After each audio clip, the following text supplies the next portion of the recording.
بسم اللہ الرحمن الرحیم۔ عطر لگانے کے مواقع یعنی وقت ٹائم۔ آداب نمبر 1، جمعہ کے دن عطر لگانا۔ آداب نمبر 2، عیدین میں عطر لگانا۔ آداب نمبر 3، تہجد کے وقت عطر لگانا۔ آداب نمبر 4، وضو کے بعد عطر لگانا۔ آداب نمبر 5، احرام کے وقت عطر لگانا۔ آداب نمبر 6، تلاوت کے وقت عطر لگانا۔ آداب نمبر 7، تدریس کے وقت عطر لگانا۔ آداب نمبر 8، ذکر کے وقت عطر لگانا۔ آداب نمبر 9، جمعہ کے وقت عطر لگانا۔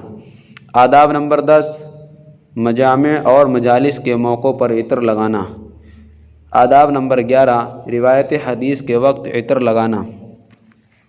حضرت ثابت رحمۃ اللہ علیہ فرماتے ہیں، جب میں حضرت انس کے پاس احادیث حاصل کرنے کی غرض سے حاضر ہوتا تو آپ خوشبو منگواتے اور اپنے ہاتھوں اور رخساروں پر لگاتے۔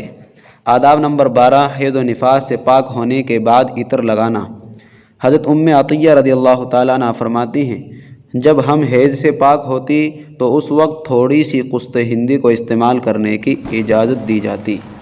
اللہ عمل کی توفیق عطا فرمائے۔ السلام علیکم ورحمۃ اللہ۔